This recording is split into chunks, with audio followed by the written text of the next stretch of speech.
So, good day everyone. So, for today's video, ang i-discuss natin is about Project Basepoint. So, ano ba yung Project Basepoint? So, bali ito yung magiging pinakang reference point ng ating project. Either yung sa location niya ng model or sa elevation. Sa level mismo ng model. So, ang una natin gagawin is, saan nga ba natin makikita yung project basepoint? So, dito may naka-open na ako na new project. So, yung new project natin, syempre ganito agad ang magre-reflect sa ating screen pag ka-open natin. Then, saan natin makikita yung project basepoint? So, dito siya sa site. So, punta lang tayo dyan, double click natin, then makikita na natin, ito yung project basepoint. Kasi sa level 1, sa ibang level, di natin siya makikita. Sa site lang siya mismo nakikita, dito sa plan ng site. So, importante kasi itong project basepoint, sample, may situation tayo na, so meron tayong mga reference plan na. So, anong nangyari sa ating sample na situation, si architectural, nag-model siya ng kanya, then itong si structural, nag-model din ng kanya without coordination. Hindi sila nag-usap. So, basta kanya-kanya silang model. So, ang mangyayari kasi niyan is, papakita ko sa inyo, sample, meron na ako ditong sample project na model. So, ito yung structural. Sample, natapos na ako sa pag-model. So, nag-model ako without coordination. So, ang madalas kasing nagiging problema sa BIM is pag hindi maayos sa ating coordination with other trades, with MEPF, Archi, Architectural, and Structural. So, sample, na-model ko na to. Then, ililink ko yung architectural model since sample natapos na rin siya. So, anong nangyari dito, hindi kami nag-usap, basta nag-model lang. So, ililink na natin. So, manage link, right click, manage link, then add natin yung architectural. So, dito may yung architectural model ko is ito. Then, open ko lang yun. Then, once na na-link na, okay lang natin. So, mapapansin nyo, yung curtain wall niya, hindi nag-align sa structural model. So, titingnan natin sa plan. So, ganito ang nangyari. So, ito yung ma-encounter nyo once na wala kayong proper coordination. So, ang iba kasi, pag ganito na yung nakita, ang gagawin lang ng modeler niyan, i-move lang nila yan. Then, pagtatapatin lang nila yung grid. So, yun yung una nilang maiisip na gawin dyan. I-align lang nila. So, tapat na. Pag tinignan natin sa 3D, so, ganon na. Pero, kung iisipin nyo, sa long run, every time na magli-link tayo, ibig sabihin, mag-a-align kayo at mag-a-align ng ganyan. So, matrabaho siya. So, ando ko lang yan. And then, yung isang way pa ng iba is, i-align lang nila yung model. So, parang ganun siya. Either, lagi ka mag-a-align once na nag-link ka ng model. So, matrabaho siya. So, ang tuturo ko sa inyo is, yung proper way ng paggamit ng project basepoint once na na-encounter nyo yung ganito. Then, ano yung mangyayari kung paano pag gamit na natin na maayos yung project basepoint. So, punta tayo sa site. Then, itong Archi model, i-hide ko lang muna. Temporary hide, HH. And then, ito yung project basepoint natin. Click lang natin yan. So, pagka-click natin, makikita mo, parang may clip dito. So, i-click lang natin yan. Then, parang may slash na siya. Then, saka pa lang natin siya i-move doon sa corner. So, nalipat na siya. Then, ito din, i-move natin. Unclip din natin, then move.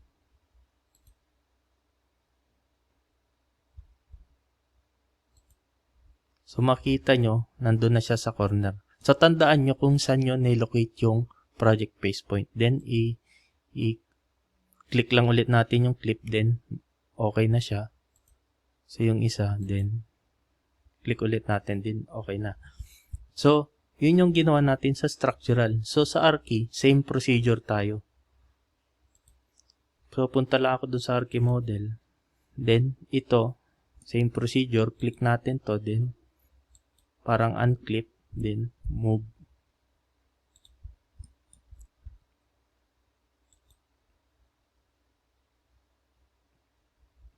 Then, yung isa rin, unclip, then move. So, once na naka-locate na siya na maayos, ibalik lang natin, i-clip ulit, then yung isa, clip din. Then, isi-save na natin to, or i-save as ko siya, as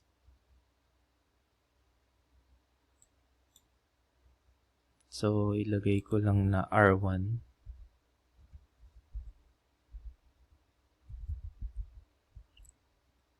Then, save. So, ang gagawin ko ngayon, ilo-load ko na yung Archi model dito. So, since ito, yung luma, i-unload ko na yan. So, dito punta tayo dito sa insert. Then, manage link. Then, remove. Then, okay. Then, add. Ang ililink na natin yung Archi R1. So, ito, once na na-click natin to, once na naayos natin yung project base point, ang sunod natin gagawin, bago natin siya i-open, punta tayo dito sa positioning. I-click natin is ito, project base point to project base point. Kasi yung original niyan, origin to origin lang. Kung ano yung location niya sa pagka-model nyo, yun na yun. Pero pag dito sa project base point to project base point, kung saan nakalocate yung project base point niya, ipagtatapat niya yung dalawang model ng project base point. So, click natin to, then open. Then, once na nakalink na yung model natin, okay natin. So, mapapansin nyo, nag-align na siya. So, yun yung importance ng project base point. So, yung pangalawa naman, since na-discuss ko sa inyo na is yung importance niya, then yung pangalawa is yung pag maglo-locate tayo ng project base point sa model positioning and location, ang sunod natin is yung in terms of elevation. So, dito, punta tayo sa south elevation, makikita nyo, 0, 0, diba? So, sa project base point, sample, yung project natin, ang pinaka-reference niya is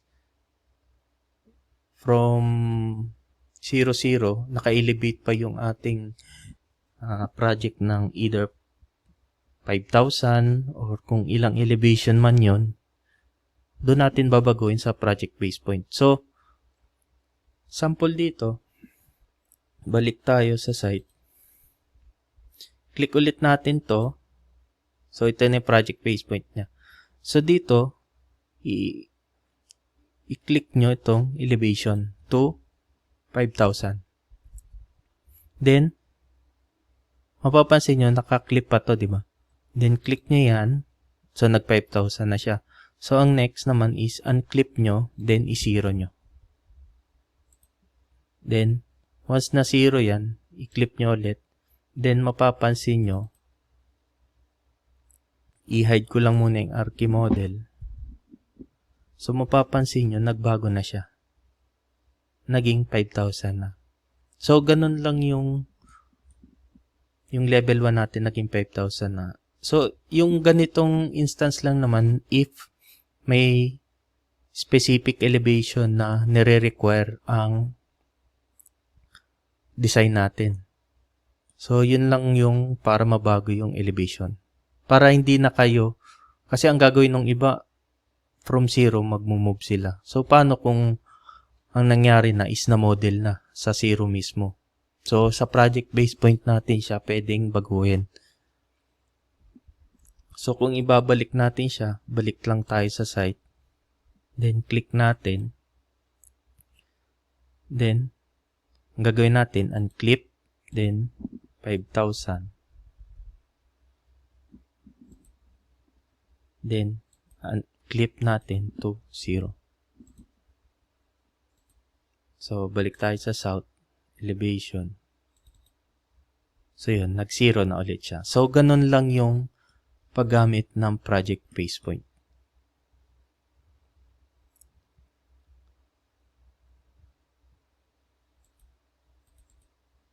So, since natutunan nyo na ang paggamit nito, hopefully magamit nyo ito sa mga darating nyo na projects and sa work nyo. So, hopefully may natutunan kayo sa ating episode and hanggang dito na lang po. Maraming salamat.